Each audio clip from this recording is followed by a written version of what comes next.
Hello, everyone. My name is Nora Taylor. I am professor of South and Southeast Asian art at the School of the Art Institute of Chicago. And I'm very pleased to be speaking with you today about Vietnamese art history in the context of historical events in Vietnam. And just by way of introducing myself briefly, I studied art history, Southeast Asian art history at Cornell University. I started in the late 80s and received my PhD in the mid 90s. I had spent 2 years of doing field work in Vietnam after studying Vietnamese language. And my dissertation was published into a book called Painters in Hanoi. And I called the book an ethnography of Vietnamese art because at the time that I was doing research, there were very few texts on Vietnamese art. And it was very difficult to actually access materials and archives on Vietnamese art. So most of my research was done through interviews and my own personal observations of living in the country and speaking with people. And so I felt like I was doing justice to Vietnamese art and art history by being transparent about my methods. And I understand that you all coming from Burma understand the limitations of studying art without major museums or major repositories of art historical texts. And so you have to do a lot of work on your own, on the ground, and through talking with people. I also edited a book called Modern Contemporary Southeast Asian Art that is a collection of essays that was published in 2012 after the field of Southeast Asian art history had evolved somewhat, and there were thinkers and scholars who were increasingly interested in Southeast Asian art. And so I was able to engage in a dialogue with them. And even so, that was 10 years ago. Now there's much more engagement, many more scholars studying Southeast Asian art history. And sorry, let me get, there are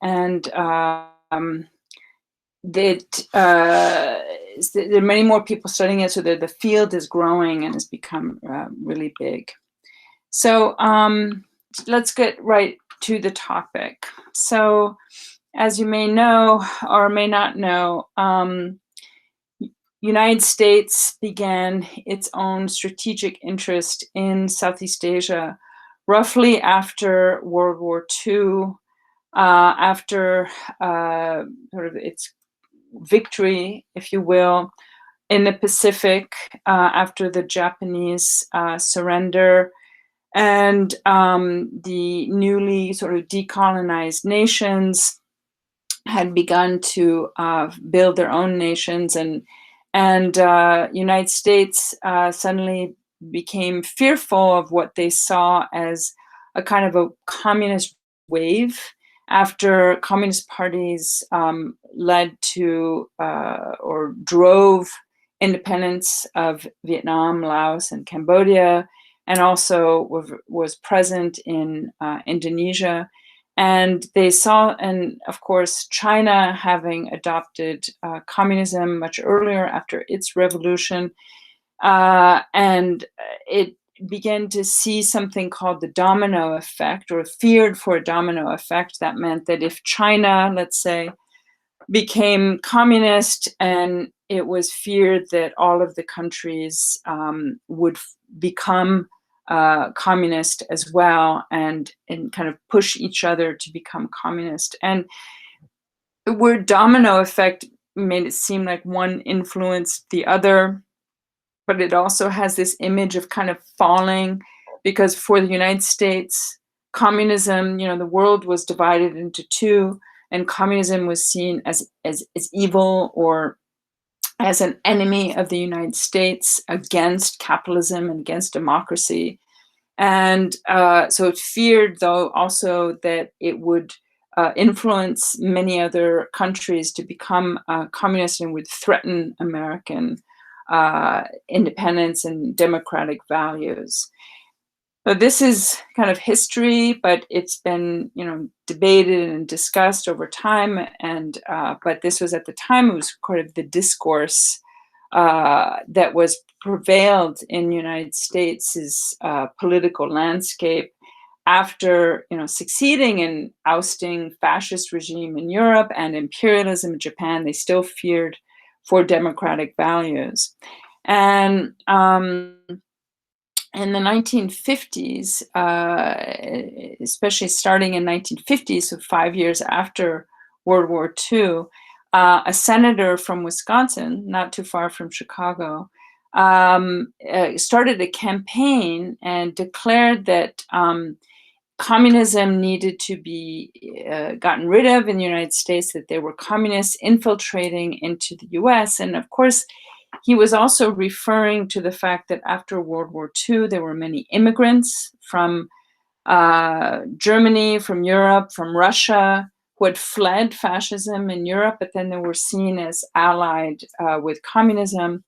And it essentially became also a kind of anti-immigrant and anti-immigrant kind of policy. It was sort of wrapped up in other kinds of ideas, but he just became obsessed with the fact that there were communists within the United States. And this influenced then foreign policy also outside of the United States. So he, for 4 years, he raged this kind of campaign against communism in the United States. And that had a big impact on people's psyche in the United States, where they associated communism with something bad and something negative. So this is how you can understand the context of the Vietnam War. Because in Vietnam, the Communist Party is what led Vietnam to independence.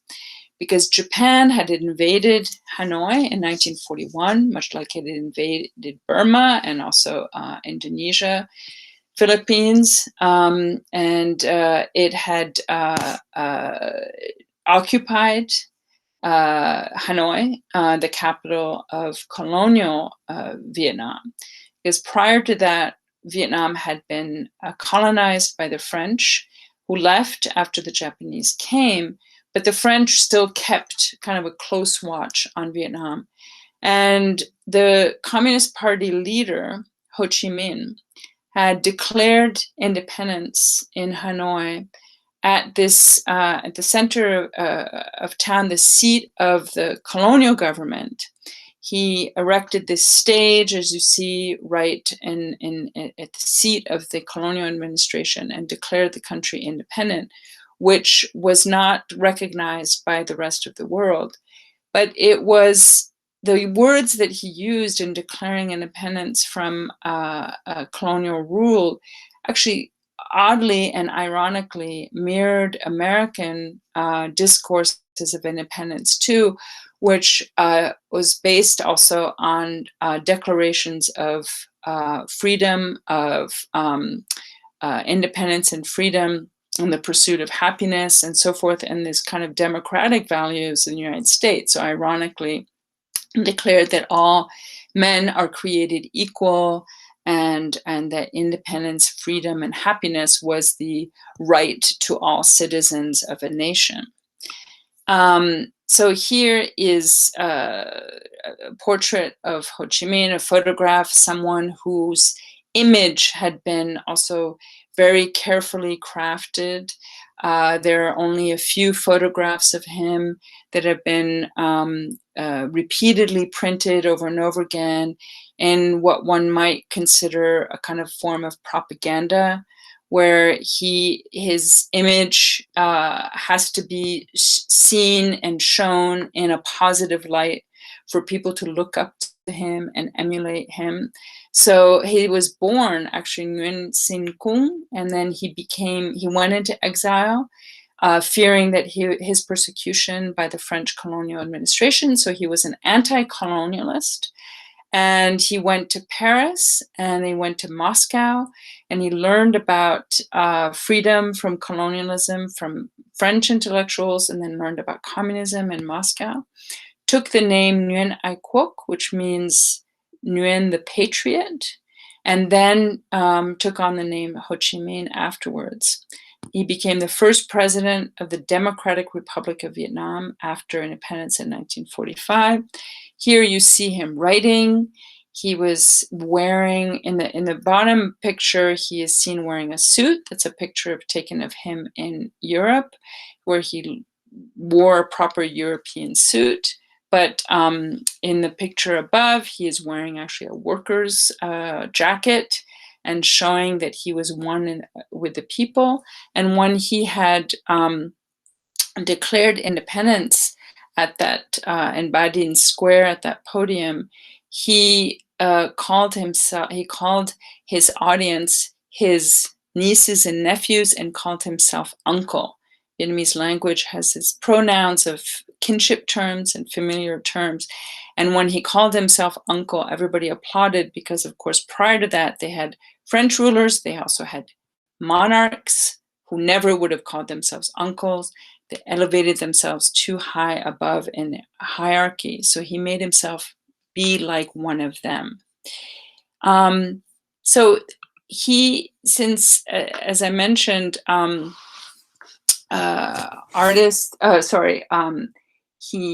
Vietnam was not recognized as an independent nation, and the French still kept a close watch on the country. So an art school that had been founded by the French colonial government, the School of Fine Arts, the kind of Vietnam's first art academy, had closed and relocated itself to the seat where the underground independence resistance movement was being formed in against the French. And the artist Ton Ngoc Văn, here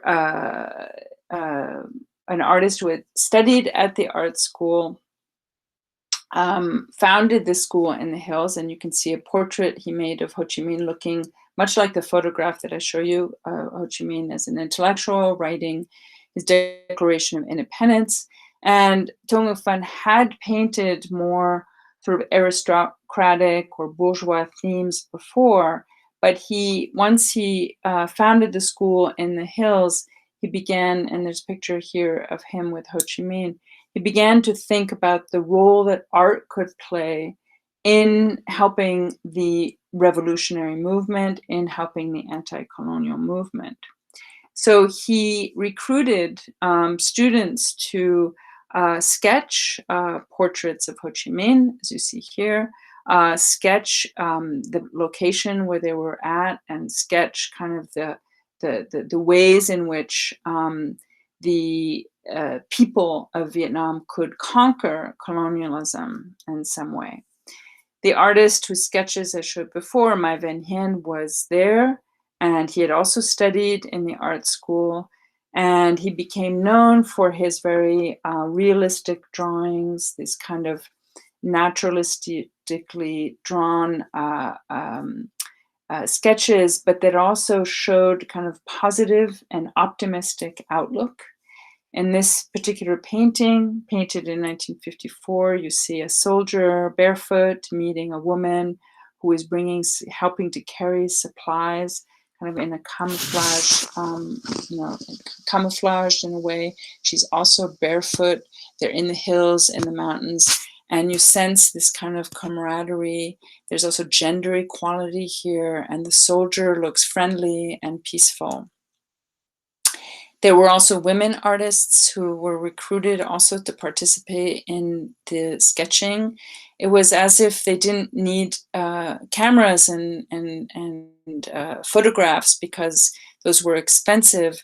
Artists could actually serve to kind of visibly or visually capture what soldiers were doing, and you always see them kind of at rest or at peace, showing that they were not violent. These were patriots who were wanting to protect their country from foreign invaders.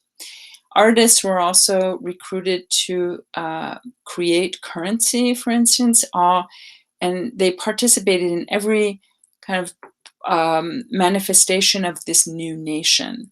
Stamps, posters. Here in the currency, you see, and this was Mai Van Hien, the same artist who sketched Ho Chi Minh's portrait onto the piece of paper. And this is just paper, but the designation was 5, a new currency called dong, whereas before it was a French currency. And on the other side of the currency, you see kind of workers in a factory, insinuating that this is nation building, and these are, that the new nation of Vietnam was going to build itself from Ho Chi Minh's thoughts to a newly industrial place. There were some artists that had also gone to the Soviet Union or learned from Soviet art as well, like Phan Ke An. These artists learned what is known as socialist realism, if you will. That is a form of art that came about in the 1930s in the Soviet Union, that was socialist in content and realist in style. So realist meant it had to show the truth. It had not to show anything ambiguous. It had to be truthful, and realist in that sense, that it had to show things clearly, and yet it had to be socialist, so it kind of bend toward optimism and positivism. So, for instance, Phan Ke An sketched kind of the founding of the Communist Party in Vietnam, and you can see Ho Chi Minh in his workers' outfit seated at the table, and there's a kind of a light glowing on him. All of the other people in the room are looking at him, not at us, the viewer. This is a typical strategy of socialist realism to kind of, even though it's supposed to convey the truth, it's a biased truth. It means it sheds light onto very specific ideas, and it has to be clearly shown. So there's no vagueness in this. We know this is Ho Chi Minh is the most important person in the room. We know that these were a group of men that wrote the Communist Party, a manifesto. And the one above shows a soldier standing on a piece of wreckage of a plane that came down, and you can see also the focus is on the woman. She's a woman, first of all, but also it shows all of this wreckage that would normally be depressing and violent and horrific. And instead, it highlights this soldier standing there as if they're going to, looking into the horizon, as if this particular soldier is actually going to keep the vision of the future alive and move on and continue the struggle in spite of all the wreckage. So that's the kind of message that is conveyed here, rather than seeing this as a depressing fact. It's actually seen as a positive element. So in 1945, Ho Chi Minh has to go to the hills, and the artists follow him and so forth, but they have to plot the real independence from the country, how to get rid of France. And so Ho Chi Minh enlists General Vo Nguyen Giap, who becomes the head of the Vietnamese army, or the Viet Minh at this time, the Independence Army, the Liberation Army. And here you see Ho Chi Minh with his iconic sandals that he's wearing, and leading kind of the troops. And this man led all of Vietnam's independence wars. And so they started going to war with the French in the hills north of Hanoi, in an area called Dien Bien Phu. And they were able to mobilize a lot of their resources thanks to the connection with the Soviet Union that gave them weapons and supplied them with ammunition. So, because before that, they were just a colony of France, and they weren't able to mobilize such efforts. And here you see them on bicycles, and a lot of the footage about this war shows how the Vietnamese were very resourceful in hiding from the enemy and so forth. So here they have camouflage bicycles.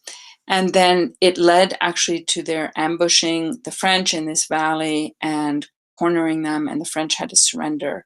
And this took place May 7th, 1954.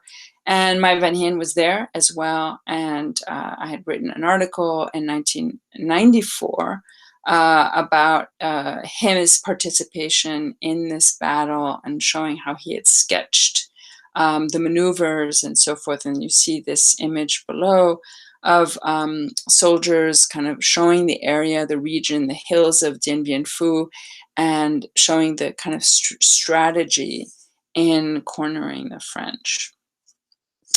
Now, this is just to give you a background of how art participated in this independence movement. But not all artists were keen on joining this resistance and revolutionary effort. Some of them were conflicted about art's role in society. They felt that art should just stand on its own in what is known in the West as art for art's sake. And they believed that art should be for anybody's taste. It should be aesthetic. It should be beautiful. It doesn't have to necessarily speak of society. And these are artists that also studied under colonialism and therefore understood modernity and modernism, and understood, had been exposed to artists such as Matisse or Picasso, who had really pushed kind of the categories of art further, with infusing paintings with a lot of color and not being realistic, not necessarily being truthful. So resisting this sort of socialist, realist aesthetic that I mentioned. So these artists were actually kind of shunned then from the others because they did not participate in the revolutionary effort. So it was difficult for them after 1954, when Vietnam finally was recognized as an independent nation. They kept to themselves. And only many years later were their works kind of revived and reshown, and they were praised later for being actually visionaries and embarking on kind of their own resistance to conformity and their own resistance to political rule. So it's always interesting how one political ideology can dominate at one point, and artists kind of follow that politics and reject other kinds of ideologies. And then when the mainstream political discourse gets rejected, so then those who resisted it then become the mainstream. So it shows how everything can be kind of in flux. Nguyen Sang had painted paintings that might have been interpreted as socialist realism, and yet they kind of failed to do so. So if you remember the painting that I showed of Mai Van Hien with a soldier meeting the woman on the Ho Chi Minh Trail on the way to Dien Bien Phu, here Nguyen Sang in the image above also paints a soldier holding a weapon and speaking to an ethnic minority woman from the region of Dien Bien Phu.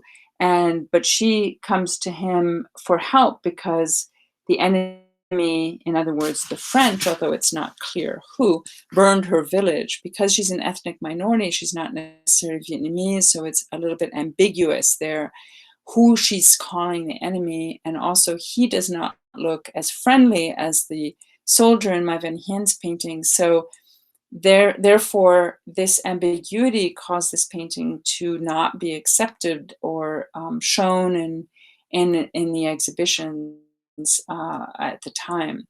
Same with his painting in 1963 of admission into the party. During the Battle of Dien Bien Phu, many soldiers were recruited to join the Communist Party with this argument that if you join the Communist Party, you would have advantages in society, but you were also a patriot, and that you were anti-colonial if you were a Communist Party member. But here, the painting is a little bit ambiguous because someone is wounded, and you can tell by the bandages, and he's being brought into this place. We're not sure what it is, but it looks a little bit sketchy. So this kind of ambiguity was considered not really acceptable. And finally, another kind of iconic painter of the time period, Bui Sun Phai, who became known for street scenes of Hanoi, refused to be political, loved French painting and French impressionist painting and realist painting from France, or romantic painting in a way. And he was brought back kind of to attention by an exhibition that took place in Hong Kong in 1991, the first exhibition of Vietnamese art, and that's his painting on the cover there. First exhibition of Vietnamese art after the end of sort of the end, when Vietnam first opened up to the rest of the world after the end of the war. And you can see his painting below. He loved painting streets of Hanoi, and his paintings were also considered ambiguous because they looked somewhat sad. Sometimes they were not populated with people. They showed these old houses that might be a little bit dilapidated. But he was really interested in modernism. And modernism for him was this kind of critical look at the future and the tensions between the past and the future. So his street scenes was showing these are old houses, and then these electric poles in the streets that are promises of the better future because their technology, they look somewhat in ruin themselves. So what is this promise of electricity? And certainly during the years following the war in Vietnam, Vietnam was very poor. There were electrical outages all the time. The state couldn't manage to feed the people adequately. So these works looked kind of depressing, as if a real reflection on the contemporary nature of the city that was cut off from the rest of the world, that was kind of frozen in time, and etc. So he stood as someone whose paintings were not desirable in national exhibitions.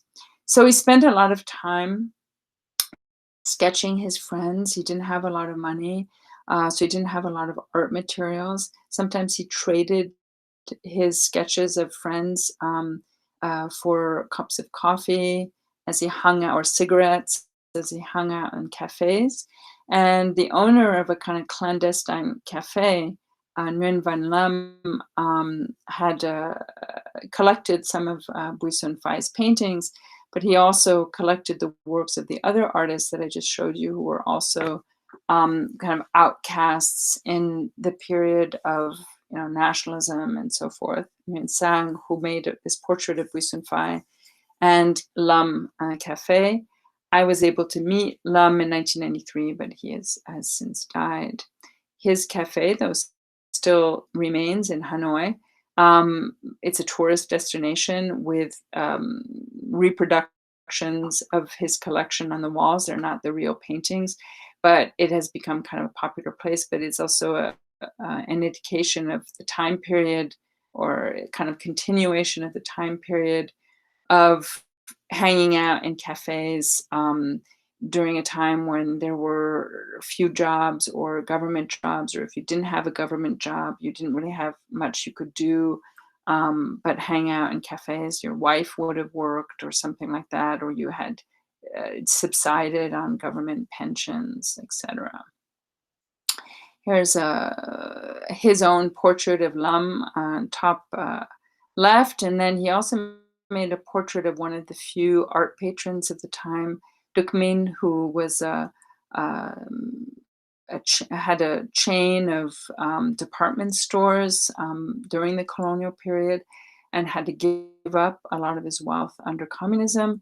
But he supported artists and bought their work. So Bui Sun Phai was able to earn a little bit of money selling his works. And here's another image of Duc Minh with some of the other artists, Sun Bik Lien, whose nephew I met in 1994. I'm showing you pictures of myself here with Mai Van Hien as well, to show you that the community of artists was quite tight and small, and this is kind of my method of research, was also to hang out with these artists and talk to them, and this is how I learned a lot of information. I learned about Duc Minh from talking to his nephew, who had heard stories about his uncle, and he kept his uncle's paintings. And then finally, the other artist who had been kind of rejecting political art was Nguyen Thu Nghiem, who loved village art and was kind of aspiring to be like a Picasso, and in his looking at so-called folk art or primitive art, and copied some of these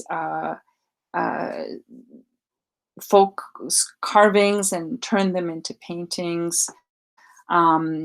Liked to look at popular culture in Vietnam that was away from modern times, but that was preserved in villages and away from the city. So he's not interested in the city like Bui Sun Phai, but he is also interested in modernism and saw semi-abstraction and looking at folk art as a way towards modernity himself.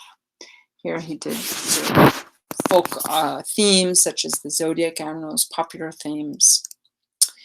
And this was, kind of the tone of the day when I went and did my research in the 90s.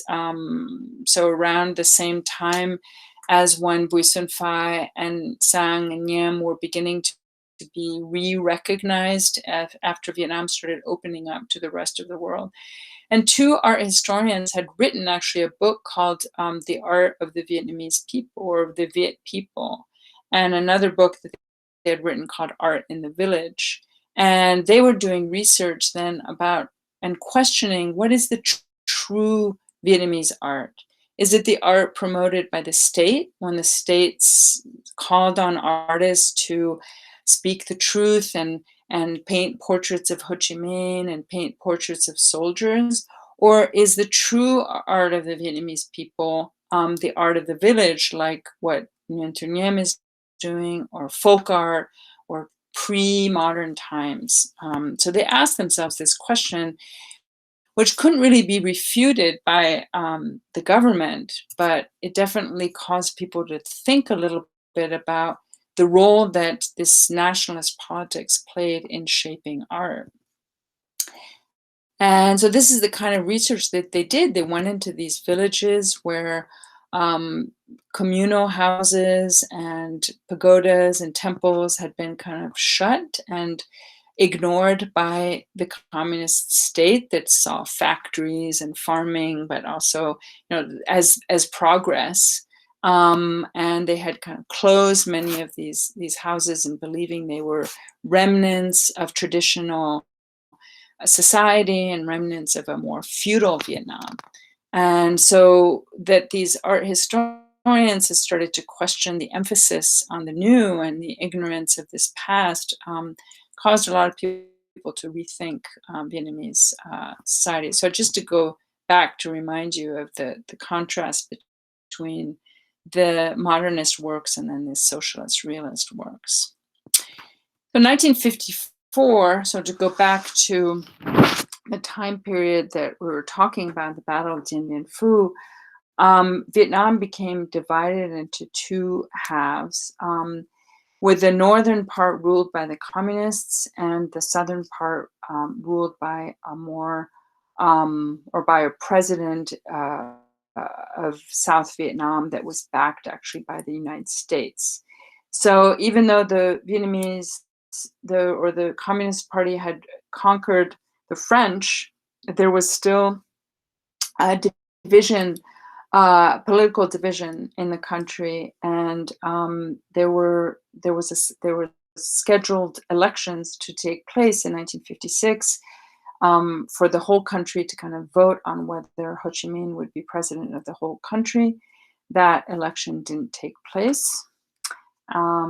So then I'm going to talk a little bit about the southern part. So while the country was divided into two, what I was talking about, what was happening in the north, was very different in the south. In the south, there was a president named Ngo Dinh Diem, not democratically elected, but was kind of appointed by the Americans in 1955. He never married, but his sister-in-law became kind of the first lady, and she was very controversial figure. She was very fashionable, but she also promoted a kind of new Vietnamese woman who would be, modern and outgoing and so forth. But would also be the holder of certain Vietnamese values. And it's interesting to note that the president, Diem, was Catholic. And so he had, Catholicism was a minority religion in the South, but he started this campaign against Buddhism. And he started raiding Buddhist temples, and the Buddhist monks were very angry about this, understandably, and started protesting this attack on Buddhism and by self-immolation. So the very famous photograph in 1963 of Thich Quang Duc lighting himself on fire in the streets of Saigon. And also famously, Madame Nhu, Diem's sister-in-law, said she didn't care. She didn't act very compassionately on this and said, well, the monks can just barbecue themselves if they wish. And that sent kind of ripples across the ocean as well back to the United States, because by then, the United States had just started to believe that supporting the Southern president was a good thing, that they were, remember I was talking about anti-communism, that they believed that the South should win over the North, and that the South, and with the United States' help, should block communism and block the communists in the North from taking over the whole country. And so when Madame Nhu says something like, well, the monks can just barbecue themselves, then the American public is confused. It's not clear. Why are we supporting a regime that acts so intolerantly? And at the time, there was a writer, a famous writer, who was reporting for the British in Saigon about this turn of events after 1954, and wrote a famous novel called The Quiet American that was about a British journalist and a CIA officer, American CIA officer, and a Vietnamese woman, and it was kind of a love triangle between the three, each representing, if you will, their own country, and the men, the British and the American, kind of fighting over the love of the woman. It was seen as kind of a metaphor for Vietnam, where Vietnam is the woman, and then Europe and America are kind of competing to gain the attention. He wrote the novel at the Hotel Continental that was actually built during the colonial period, and that is still standing today, and also became the hotel for all of the journalists that flooded to Vietnam during the war. And you may also, be familiar with other authors that write fictional accounts of Burma, for instance, but that are very politically charged and are widely read, are bestsellers, and they're, even though they're fictional accounts, they also, in a way, are poignant depictions of the political climate at the time. So you may know of George Orwell's 1934 novel set in colonial Burma, and then also Amitav Ghosh, who wrote about the Anglo-Burma War and World War II, and then the film called The Burmese Harp, where a Japanese soldier actually stays behind, does not want to go home to Japan, and kind of falls in love with Burma. So I am going to just take a break here and resume in a second.